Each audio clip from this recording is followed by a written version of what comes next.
Merci beaucoup de retour sur ce plateau. Comme je l'avais déjà annoncé, à vous tous qui nous captez partout dans toutes les 24 communes de la capitale, vous qui nous captez dans les environs de la ville-province de Kinshasa, je reçois pour vous comme invité de cette tranche matinale Kin Matin de ce jeudi 18 mars 2021, honorable Armand Ifukieto, député provincial, la circonscription à Massina, président fédéral ABG Massina, mon amboka honorable Armand Mbote et bonne arrivée dans Kin Matin. Mbote ndeko Isa Isalongo, Mbote na balandinyo surtout ya Kin Matin, et puis na profité ko souhaiter mes condoléances na chaîne Mobimba ya Canal Kin. Merci, Toyambi Ango, na Kimia Nyoso. Nous pensons aussi à toute la famille Ziola, donc Tozana Mawa, Kabula Mawa, ensemble, na Moko, Aoutikoti Kabiso, Félix Ziola, Azali Moko, rédacteur, ya magazine Gongebeti. Merci encore une fois de plus, honorable Armand, na ba condoléances au Tiko présenté, na Bajan Canal Kin, ainsi que la famille biologique de notre confrère Félix Ziola. Honorable Armand Ifukieto, Ozali Moko, ya Baponami, élu, ya commune, ya Massina, député provincial, na commune Massina, mais Tolito Banda Liboso, ya Mboto Banda, Pont Yanjili. Pont Yanjili. Malgré tout le monde va travailler bandi, mais Pont Yanjili. Honorable, bino bozali balobeli ya bana Massina. Boni boni ozwaki likambo. Merci mingi ndeko molobeli ndeko mopandi sango. Pona likambo ya Pont Yanjili. Esengeli koyeba nanu utilité ya pont wana. Kinshasa eza na plus de 16 millions d'habitants, dont plus de 6 millions eza na Tchangu. Tchangu ezali ko loger biloko ya motuya makasi koloka ya mboka Kongo mobimba. Aéroport international ya Njili o ya Kongo mobimba eza na Tchangu. Population ya mingi ya ville province ya Kinshasa eza na Tchangu. Mais chaque fois to déploraka que ngambo oyo ya mboka ezali presque na risque ya makasi. Parce que tozaka kana nzela moko ya kokota pe ko bima. Risque eza makasi. Mais lelo oyo à cause de ba inondation makasi salami pont oyo ezali touché. Mais na ko betisa bana Tchangu mitema te esengeli na pesa en tant que molobeli la vraie information. Tozolanda na télévision batu mususu akoloba makambo akomi kutata ko nesika ngote. Mais biso to leki to sololi na moto oyo azana mayele pona ko sala ba pont DG ya office de route alobi boye pont yango moko eza touché te, mais les à côté, c'est-à-dire mipanzi ya pont na ngambo ya Massina nde yango esafese, c'est-à-dire ekiti cause nango ezali ba imondis tope ba fulu o ebwaka makana kati ya mai tango ezoya ebouché créer ba tourbillon. Oui. Tourbillon wana nde yango mutu edusole etoboli les à côté yango ekiti. Mais na profiter pour na ko remercier mokonzi ya mboka Félix Antoine Tshisekedi Tshilombo. Oui. Na remercier pe le gouverneur de la ville Jean-Tini Ngobila pour na promptitude na bango. Aussitôt likambo salami bakomi pe musala e bandi e kosala 7 jours bana Tchangu bana Massina boza la kimia déjà pona biso bazo bongisa yango e kosala 7 jours office de route mutazo sala yango misolo ezali financé par Foner. Mais yango ekoki te excellence monsieur le président de la république nzela moko kaka wana eza kokoka te pona kwa sangisaka Tchangu na ba district mususu esengeli lisusu kobakisa banzela mibale na likolo ya Mayanji ekatisa nzela mususu ezala kuna na CP kote ya rai na mapela soki nzela mususu ezali eza mibale atako oyo ya boulevard Lumumba ezali touché. Je crois que banquetude kozala ya mingi penza te le temps banda ko bongisa yango donc nzela moko pona changu ezali ya kokoka te tosengi na bakonzi ya mboka bakanisa lisusu kotonga banzela mususu. Merci beaucoup. Je crois que tu as eu précision parce que tu as eu précision parce que tu as moko ya baili ya Massina donc bana Kinshasa bana Brazzaville bazu déjà bana Kinshasa plutôt bazu déjà ba précision sur misalo ezo salama na pont ya mai ya Njili tokoki kolekati lokola tozue parce que mikole belé to bengi tozo zoyote mais malgré ba multiples occupations na yo to yambi le mwana moka honorable Armand Ifukieto. Je rappelle que vous êtes le député provincial dans la circonscription à Massina et puis président fédéral il y a ABG Massina. Honorable Armand, ba plainte eze belé na bandeko ya Tchango pour la gestion et marché à liberté. Bino balobeli ya bana Massina. Est-ce que vous avez information? Est-ce que vous en avez ici à quelque chose pour que maloba nous ezobimana mupanzi et ça la matin?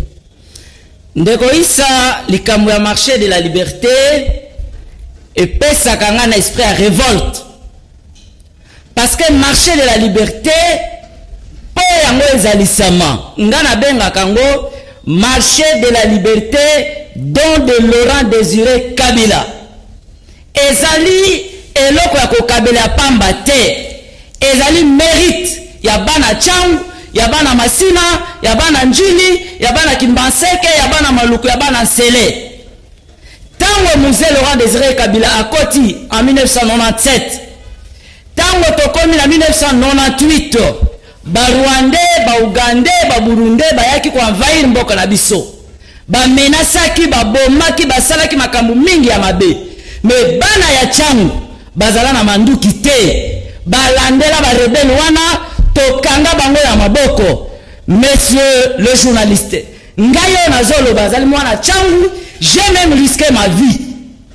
Lance roquette et ratanga na kati ya avenue Indépendance na Kimbanseke Indépendance numéro 17, j'ai risqué ma vie.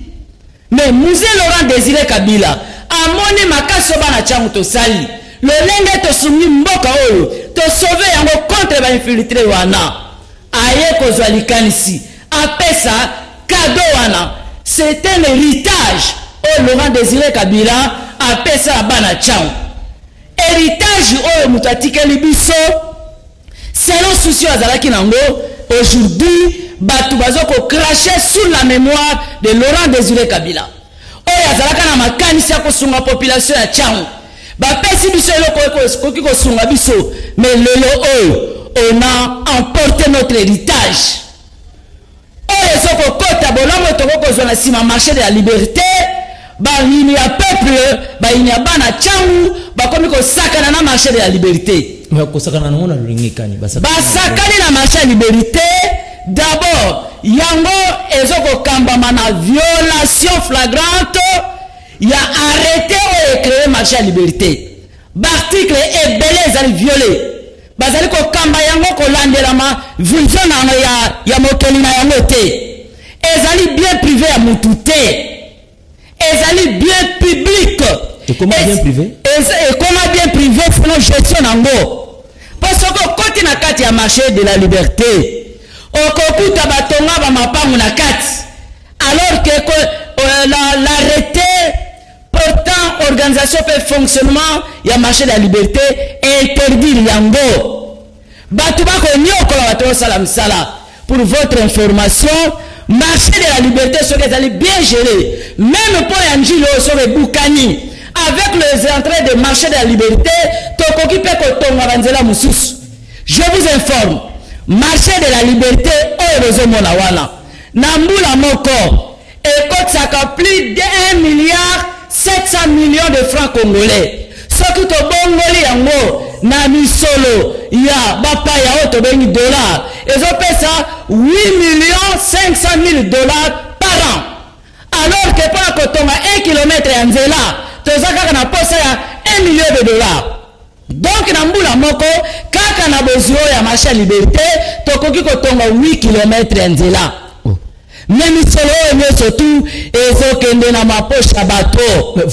Vous Attends qu'il y a bana tchango ya masina, est-ce que ba disposition prise des anines? Ba disposition prise pour na biso attaque beli. Na roye bisayo ne comme panzi sango, tango na tango zana likambo na yango.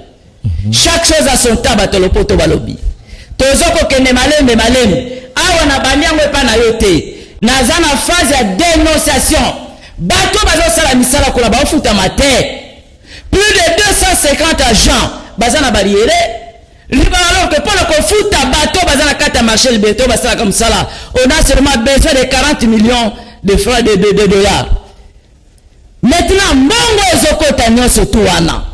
Ezoko kende wapi. Liberté baby. Kene na sima kuna komona au full. Ya munene bache full kuna. Bazoko rationner même nos pauvres vendeurs bazakuna na kati. Bazoko futa misolo chaque fin de la semaine plus de 10 000 francs congolais.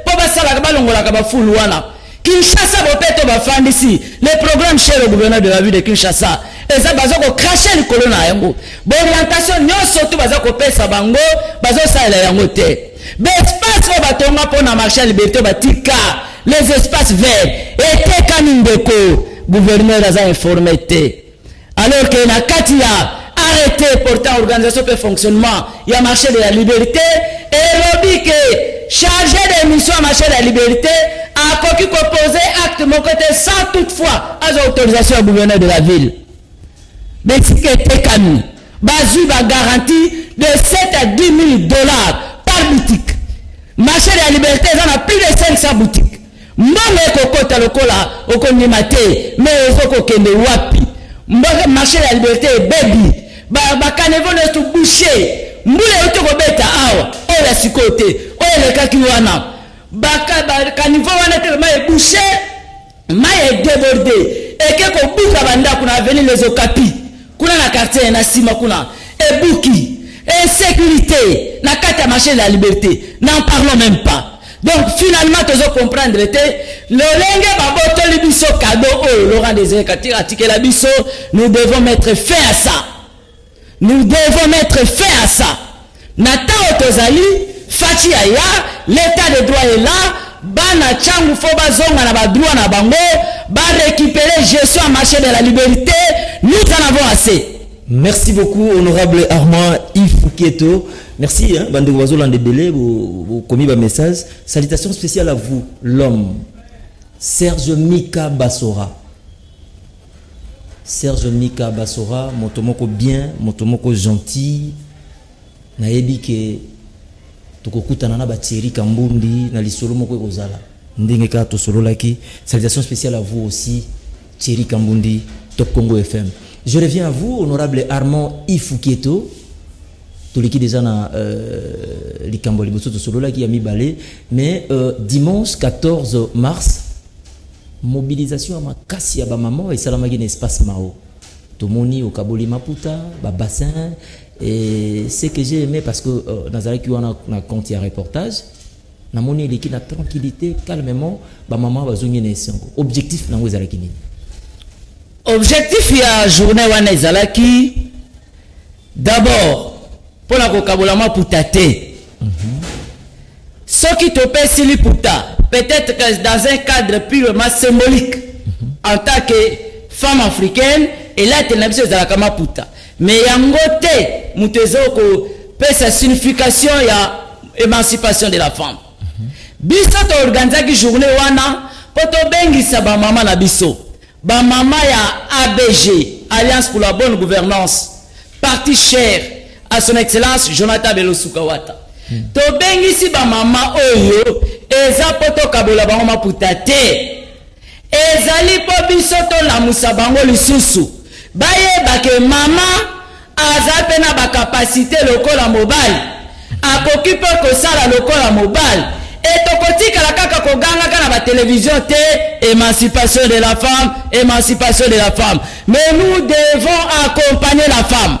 Voilà pourquoi to benaki bango baye bazo sala misala ya koteka tu accompagner bango tu encourager bango pour ba continuer pe ko sala lisusu koleka wana. Ba mama ya mapa, tu accompagner bango, tu assister bango, tu soutenir bango, tu pesi bango, sengali tu pesa bango, pour ba continuer koteka. Ba mama malewa, ba mama basali mikate, ba mama makala, et loko nyoso bazo sala, ezali musala. Nous devons les accompagner, nous devons les soutenir. Voilà le sens de l'émancipation de la femme pour nous, Alliance pour la bonne gouvernance. Merci honorable Tomoni awa Tomoni tozomona na bilili awa zaki départ na yo c'était vraiment hein donc précisément awa tango to silisi manifestation na ba mama ba esengela ki ba accompagner omoni biso l'Alliance pour la bonne gouvernance tozali parti à ba français milaïté ezali parti à masse. Nous sommes toujours à côté de notre population. Ndetango to silisi na ba mama to bimi ba accompagner po batika nga na zonga na zongi pe musika te biso fana banka ke sika moko. Merci beaucoup honorable Armand, merci à la réalisation Mike Amoka. Honorable Armand toko kabona boete sans que to quand même boni santé à ABG ba pesi biso ka 3 minutes ngonga comme ko kenasu ka to ba quand même santé boni ezandengeni programme ezandengeni et puis tout des annoncés qui matin ABG ezali en très bonne santé. Ezalaka pe en très bonne santé ou takal. Pourquoi? Parce que ABG est à partie mallette T. ABG est à partie à cadre T. ABG est partie à masse, partie du peuple. C'est pourquoi bon mon akabiso chaque fois toza à côté de notre population. Bolinga ko bota kolanda semaine passée autorité morale akimi lombango na kenge kuna ko kende ko inaugurer morgue oya tongi. Azali partout, ABG toza partout. Tozali ko senga na kati ya ABG auto ko senga pe na bakambi ya mboka Congo. Excellence monsieur le président de la République, excellence monsieur le premier ministre. Bana Congo bazana posa. Le peuple d'abord a se retrouvé. Batulele comme bitumba ya ba poste. Mais le peuple oyo bango bazoke ne kokose na makam na terrain. Na kuna na kolukela ba poste na terrain. Est-ce que bazo qui paye? Conseil. ABG Zerkopé sa conseil et pas bakambi ya mboka oyo. Hier nous étions dans un autre régime. Kaka ba proche ya bakambi ya mboka mutu ba bebi saki régime passé. Lelo ba proche wala ba komi mwana bendana. ABG topé mboka Congo ezala kaka mboka ya ba homme forte. Ezala mboka ya ba cabinet kaka te. Ezala mboka ya ba président de institution kaka te. Ezala mboka ya ba homme de terrain. Bato bazo ba passe ya population. Bato bazo ko se retrouver ezala la population, ezala na niveau ya institution. Mais pas de rois qui sont ils sont des rois aux institutions, mais sur le terrain bazala kate. Chef de l'État keba na bato lolenge oyo to uti musika. Honorable Armand Ifuketo Totondio Botondi. Ngape na tondi ondeko. Merci beaucoup, amis fidèles téléspectateurs de Canal Kin Télévision. Le programme des obsèques de notre confrère Félix Ziola se présente de la manière suivante. Vendredi 19 mars 2020, kit d'action de grâce à l'église cité Bethel, 6 rue Landouchaba, dans la commune de Bumbu. Samedi 20 mars 2021, la levée du corps de la morgue de l'hôpital de référence de Kinshasa, ex-Mamayemo. 9h. L'enterrement interviendra le même jour au cimetière Lotis Terminalia des Jolis Parcs dans la commune des Monts Ngafula. Amis fidèles téléspectateurs, bisogna sotokuta na wana samedi na morgue pour te rendre vraiment bozomona na image de konabiso Félix Ziola wa ute kotika biso. Donc programme ekozala lolenge na pesi yango sikoyo vendredi 19 mars 2020 kit d'action de grâce à l'église cité Bethel 6 Landouchaba dans la commune de Bumbu.